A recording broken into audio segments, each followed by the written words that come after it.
If you own a Mercedes-Benz with Airmatic suspension, this is a sight you do not want to see. You do not want to come out to your car in the morning and see it sitting on the ground like a lowrider, okay?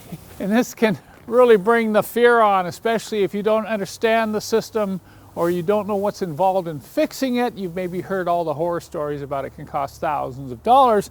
Now, if I called up a tow truck and had this taken off to a Mercedes dealer to have it repaired, it could be very painful, to say the least, okay? So this is an encouragement to those of you who own one of these cars with Airmatic suspension. Don't freak out and don't be afraid. It's very important that you try to learn as much as you can about this system. It can save you thousands. I'm talking about thousands of dollars. The system is not that difficult to repair, but sometimes finding the problem is. And in this case, we have a leak. Do you think it's obvious that we have a leak here? And you might say, oh, well, maybe the compressor's bad.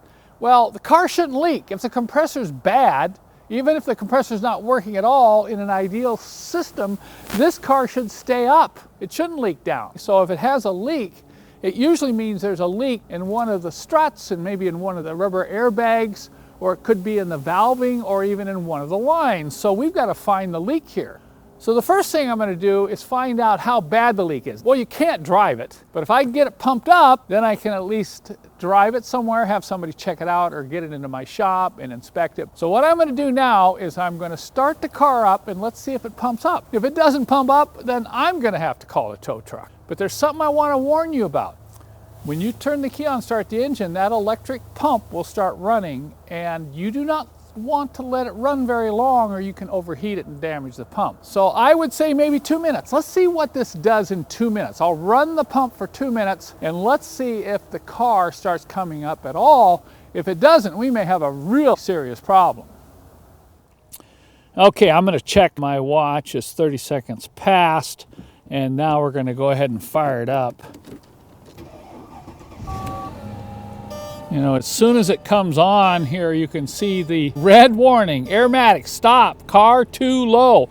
If you see a warning on your dash, do not try to drive one of these Airmatic suspension cars. I can feel my foot on the ground, just starting to feel movement. The car is raising up a little bit. Okay. We can see this coming up. There it goes, see it? Just starting to rise in the rear, and then you'll see it come up a little bit in the front. Okay, now it's coming up again in the rear. Okay, let's go ahead and go up to the front here. All right, look at that. The front has come up. Okay, let's go back to the rear. And it looks like the rear is all the way up now. Okay, let's check my watch, and that's coming up on 1:45 seconds. So obviously the system is working. So that's a really good sign. The car has come up in less than 2 minutes. I've gone ahead and shut the car down. So I know the pump's working, but we have a leak. So it's going to be interesting now to see where this leak is going to first show up. So I'm going to check my watch now. It's 2 o'clock, and I'm going to come back in an hour and see if we see any drop at all. I had every intention of waiting a full hour because usually it takes a while for these leaks to show up, but I just looked outside the window and looked at the back end and I said, uh-oh, I better get out there quick and film it now. It's 2:20, so it's only been 20 minutes since we shut the engine off, and look what's happened. That rear fender has dropped below the top of this rear tire. Now take a quick look at the front. Notice the front is still all the way up. It has not dropped down at all. So what does this tell me?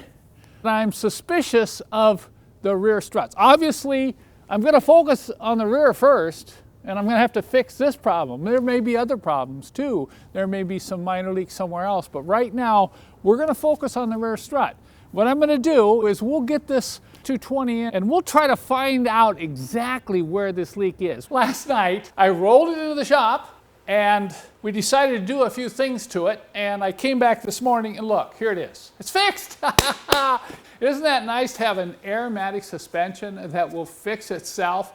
Because I'm looking at this and saying, look, Now it's in the afternoon, so it's been almost 24 hours, and this suspension has not dropped at all. Can you believe that? After the experience I had a few days ago outside. So I could say, oh, it fixed itself. It's not leaking anymore, so I should be fine. Well, I know from experience that's not going to be the case. I'm going to drive this car somewhere, and sure enough, I'm going to come out and it's going to be sitting on the ground, probably where I at least want it to happen, you know, far away from home where I'll have to get a tow truck.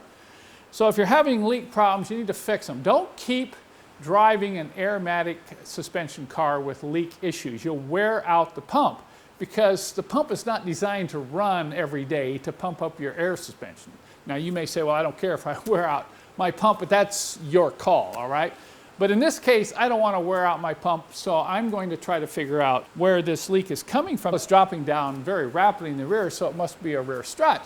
Well, can you imagine if I went out and bought a couple of rear struts for, you know, $600 to $800? That's discounted price, not dealer price, and would have installed them only to drive the car, and a few days later it's leaking down again. Now you can imagine how disappointed and discouraged I'd be, and that's the case with a lot of Airmatic owners. If you talk to anybody that's owned Airmatic suspension, they've had an issue and they've tried to fix it by just, you know, putting a part on it because they read on some forum, well, it's got to be this, or they heard some guy say, well, I did this to my Airmatic and it fixed it.